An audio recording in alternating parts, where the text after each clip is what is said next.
Hi, my name is Anuradha Ramkumar. I work for Immigrant Services Calgary, and I'm the Program Development and Counseling Team Leader at our Language Assessment Center. My name is Mina. Demian. I'm the Corporate and Community Engagement Manager.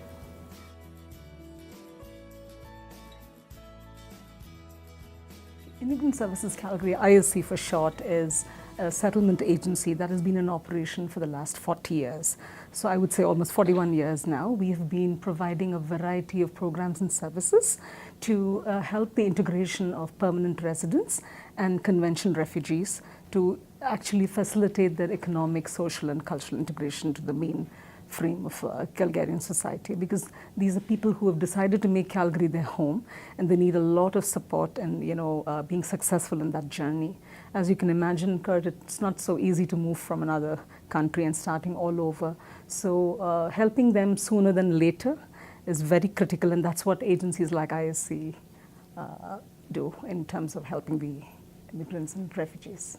In terms of what we do, ours is a very, it's a holistic and wraparound services kind of approach. It's very client focused, and if we were to, talk about the three main areas where we provide services, then I would say language testing and referrals to language training programs, settlement services, and also family-oriented services, completely focused on family through the Family Resource Center, the Mosaic Family Resource Center.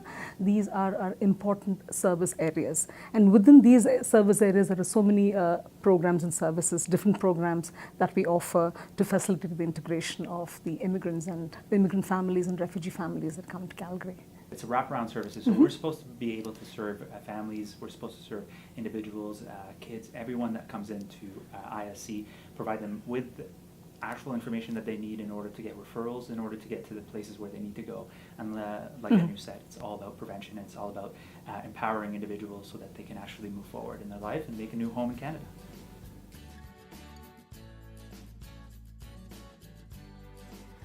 That's really a great question, and it's close to my heart because every time we serve immigrants, we come across a huge number of challenges. I always think of it this way: even if you were to relocate to a new home in your own city, it can be very stressful. Think of immigrants and refugees moving from different continents and countries and culture with families and trying to begin all over in a new place. They do have several challenges. If you were to talk about prioritizing these challenges, I would say the top one would be language barriers. Because when you look at what we do, we're actually serving clients from probably 80 to 100 countries, and they collectively speak more than 100 to 125 languages and dialects. So the very basic need to communicate will not be there if they're not proficient in either of the Canadian official languages. And talking about Western Canada, English is absolutely essential, even for your day-to-day communication, as well as more complex needs like going into employment. Accessing services would not be possible without language proficiency. So I would say the number one challenge is acquiring the language skills. In terms of other basic needs, I would say housing is a big issue as well, because what happens is probably they do come in and there is no issue initially. They do have resources to fall back on, but if they do not find employment and if they have large families, and it's very difficult to find affordable housing. So if they come and present to us with housing as one of their pressing needs, then that needs to be addressed. That can be a challenge. And needless to say, weather can be a big issue because it does take a lot of experience and wherewithal to acclimatize to the Calgarian weather patterns. So that could be one more issue.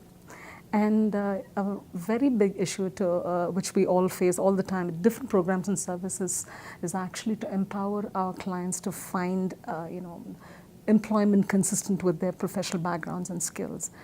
That's a huge challenge.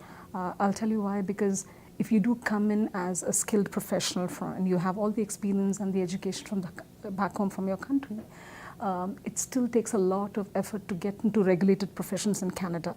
So the number one challenge is getting your credentials recognized, the accreditation process. That can be confusing, long-winding, and it may cost a lot of money. And it won't, at the end, we really don't know, after having done all this, are you going to be immediately employed? that's another challenge, right? So then you'll fall into this vicious cycle of being underemployed or not finding employment. And you can imagine what will happen, emotional distress and a whole lot of things that go along with it, right? The only thing that I would say is that that's why ISC is here for individuals just as soon as they arrive into Canada. And so we actually provide them with an opportunity to look at their goals, their vocational goals, and to actually be able to map out a specific plan in order for them to actually get to their goals. So they're coming here with international training. That's fantastic. How do they get into the Canadian job market? We have really fantastic employment programs. Like I said, it's just really important for them to actually come to immigrant serving agencies like Immigrant Services Calgary in order to actually provide them with those services. In terms of other challenges, I would say, accessing services, because if they don't have the awareness of where to go, then they'll not be able to access so many services that are available to them, right? So, and they need guidance, because there are two things happening. Either people are not aware at all of what's happening and where they could go for help, or it could be the other way where there's too many options and they really don't know which option to choose. So agencies like ours, we are equipped with, professionally qualified staff and empathetic staff, and, culturally conscious, who can really guide them in these areas. So that's another challenge, like I said. And then raising children can also be a challenge here, because it looks, apparently, children fit in very well. Initially they like the novelty of the whole thing, but once they enter the school system, they do have challenges. Again, it'll be language, it'll be cultural differences. There are chances of them getting bullied and, marginalized, and so a lot of emotional support is needed, right? And mental health. Mental health is huge for the whole family. So these are some of the commonly faced challenges. Yeah, and on that note of mental health, so we've got culturally competent counseling systems downstairs where we can actually address someone's immediate needs in their language. It's a fantastic program. It is extremely popular, and basically it's very easily accessible as well. So in terms of people who've got financial barriers and things like that, we actually try to make sure that anybody is seen and in their language, and of course it's culturally competent as well. We have people who speak more than one language, right? So that's a great asset, because you can provide the counseling in the comfort of your own language, right? So it breaks barriers. So that really helps in, building that rapport and that confidence that this person is here to help me. So that is huge. And the other thing I wanted to stress is that, yes, we do have this downtown office, which is our main office, but there are people, vulnerable people in certain communities they're not able to come here. And we want to reach out to as many people as possible in a timely manner before it's too late. So a lot of what we do is through off-site work and through outreach. We do a lot of outreach into the hearts of communities. So this is like a decentralization, right? And there's a lot of focus on that decentralization as well. So eventually you want to help as many people as you can. And if they can't come to you, then you go to them.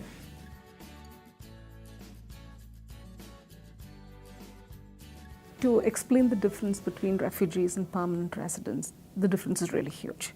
When you talk about permanent residents from various countries of the world who want to, who choose to make Canada their home, they have an application process and they can apply under so many different categories, skilled workers like SW1 to so on. They can come in and through family class, and some provinces take them through the provincial nominee program. Some of them come in as live-in caregivers. So when you talk about migrating in that sense as permanent residents, there are so many categories under which they apply in their country at the consulate, and then there is a waiting process.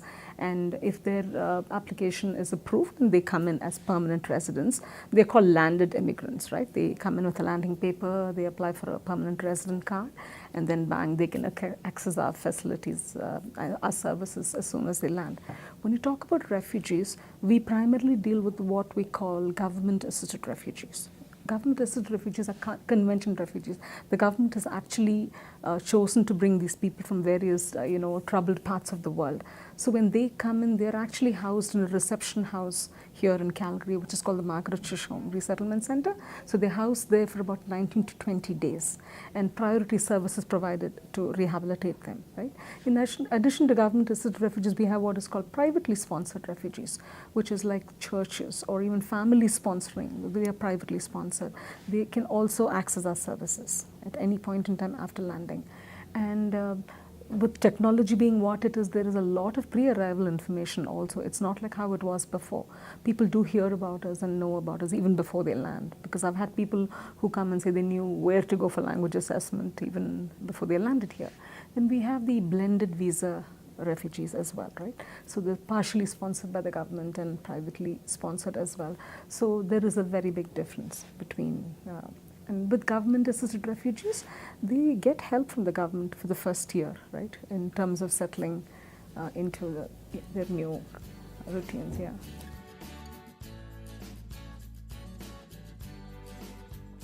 I can think of several ways, because when you put things in perspective, you do know that the multi-level immigration plan, it calls for more and more immigrants who will be coming to Canada. For instance, by 2021, we are expecting to receive 350,000 Canadians, of which a significant number will continue to come to Calgary, right? So when you think of it that way, immigrant serving agencies like ours, we need a lot of support from the receiving community, which is mainstream Calgarians, volunteering to come and help our agency through its various programs.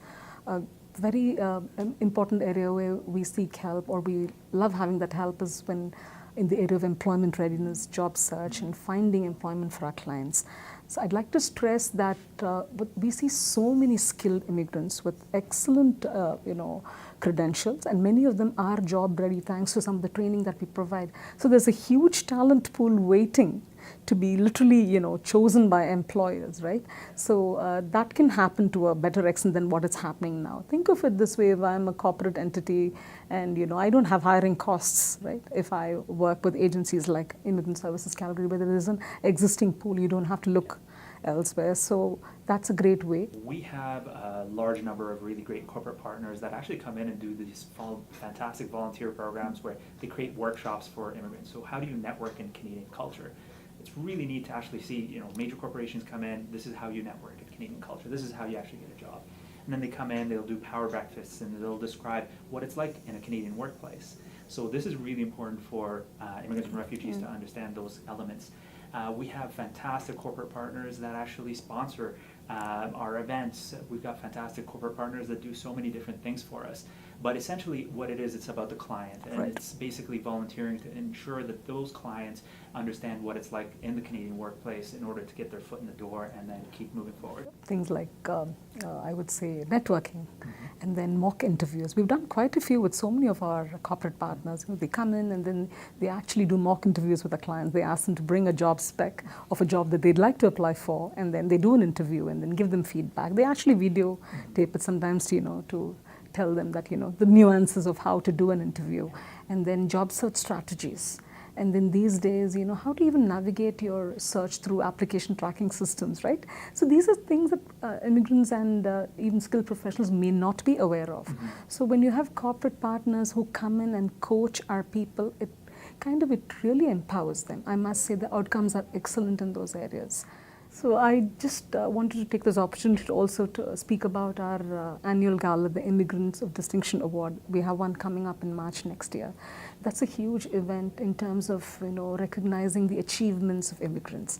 So they are awarded in several categories, and we have so many people who sponsor, come forth, and they actually demonstrate their interest in inclusiveness and diversity by promoting events like that. So that's another great opportunity to sponsor. It's a really wonderful opportunity to actually celebrate the achievements of immigrants and refugees and what they've done for this community. And what you see is that they're on stage now and they actually have the speeches and they're ready to actually talk about their journey in their lives, to actually have come to this place where now they're being recognized.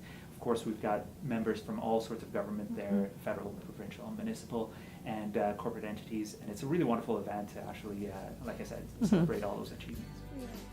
For more information, visit their website at immigrantservicescalgary.ca.